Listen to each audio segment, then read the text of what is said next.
உங்களுக்கு வந்து ரீச் கிடைக்கும்ன்ற மாதிரியும் சில பேர் இருக்காங்க. இந்த அகரம் ஃபவுண்டேஷன்ல வர விஷயத்தை வந்து எப்படி சொல்றது, மணி வந்து லாண்ட்ரிங் பண்றாங்க அப்படின்ற கமெண்ட்ஸ்லாம் நான் சம்டைம்ஸ் பார்ப்பேன். நான் கேட்குறேன், கவர்மெண்ட் இத்தனை பேர் இருக்காங்க, அவங்க ரைடு விட்டா கண்டுபிடிச்சிட மாட்டாங்களா? நீங்க ஒரு 15 வருஷமா ஒரு ட்ரஸ்ட் நடத்துறாங்க. ஈவன் ஆளும் கட்சியே வந்து ஹேவிங் அப்போசிட், நம்ம அண்ணாக்கு வந்து ஆப்போஸா தான் இருக்காங்க. சூர்யாவுடைய பிளானிங்க அந்த அந்த ஐடியாலஜி மாடலை தமிழ்நாடு கவர்மெண்டே காப்பி அடிச்சு அதை எடுத்துக்கிறாங்க. நல்ல விஷயமா எடுத்துக்கிறாங்க. If suppose it's white money laundering அப்படின்னு நீங்க நினைச்சீங்கன்னா கவர்மெண்ட் சும்மா இருப்பாங்களா? எத்தனை எத்தனை ஆக்டர்ஸ்க்கு ரைடு விட்டுருக்குறாங்க.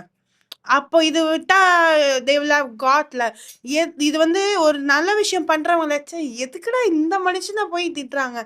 என்னதான் வேணும் இவங்களுக்கு? ஒரு மனுஷன் நல்லா நடிக்கிறாரு, அவர் வந்து அவர் ஆக்டிங்ல நீங்க குத்தம் சொல்ல முடியாது. உடனே தே கோ ஃபார் பாடி ஷேமிங்.